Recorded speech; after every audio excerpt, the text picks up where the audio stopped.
Also with you. At the beginning of creation, there was this mystery. And the mystery's been revealed to us over time.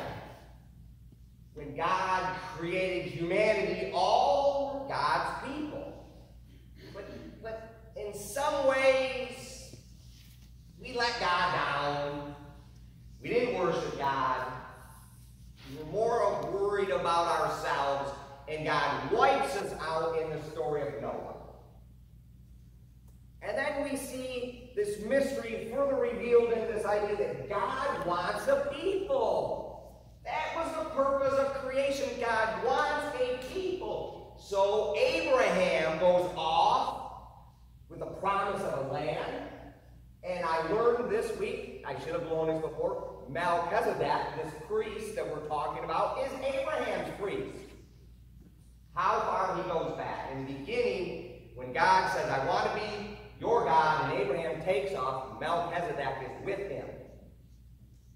But see, even that goes away.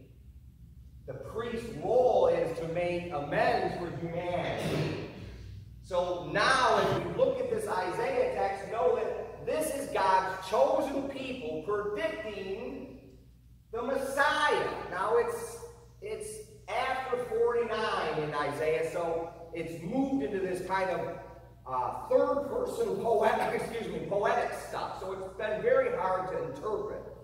But I'm going to basically say that this is a predicting of Jesus, and how we know that is because the people are broken, they're lost, they're abandoned, they think they're abandoned, and the prophet reminds them that this Messiah, or the one who redeems you, will be broken and wounded because of your transgressions, crushed for your iniquities. In fact, upon him the punishment will be made so that you, God's people, can be made whole. And why is this needed? Because all are like sheep and have gone astray, and I love this, to their own way. They don't just go astray randomly.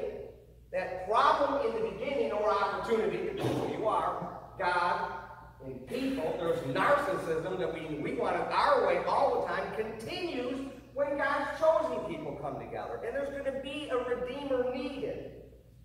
And I love this next text, James and John. It's in all three Gospels, and I love it for those Bible literalists. It's different in all three versions.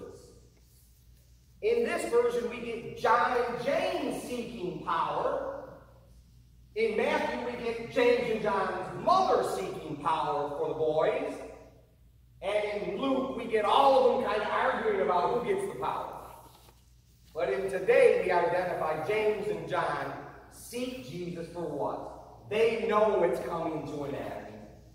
They didn't get the risen Lord part, right? This is the third time of the prediction of the Passion.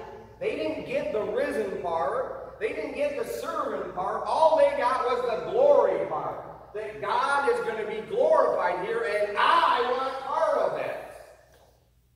That old brokenness in humanity, and Jesus' followers reaps up. They want their way, not the way. Well, Jesus sets them right. I love this. Jesus reminds them that if you're going to be part of this group, if you're going to be a leader in my people, you're going to be a servant, which means other people's way, not your way. Slave, which means you're obedient to others. And how are you that? By letting them do their, by caring for others. In our text today, we get this, that the Gentile leaders lord it over them. And yes, some of them even be corrupt, and they twist and they exploit people for their power. That's not our way. Jesus comes to change that. And how does he come? I love it. In the Hebrews text, he becomes the high priest. So what is the priest's role? We won't turn this into an action. The priest's role, as it says, is to intercede for people, to make amends. The high priest's role is to go actually into that little room where God lives and feed God. Pay the Christ. And of course, now we get this order of Melchizedek, which is the first priest. And somehow this priest in this time becomes not only the priest of God's people in Abraham, but Abraham's not the leader of his group. So often, Abraham is the leader. He is not.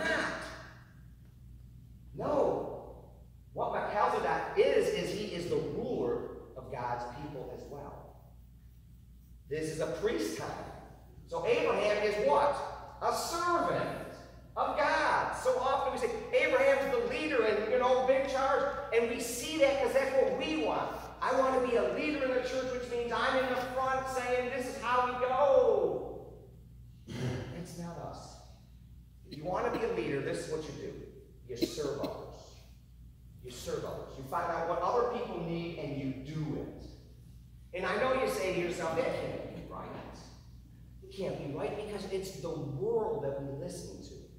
Now I want to tell you how this is possible.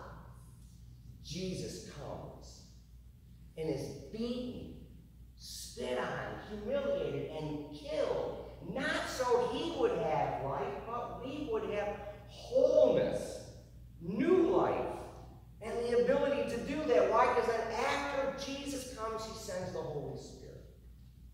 And now we are able to do what? Set aside self and worship God.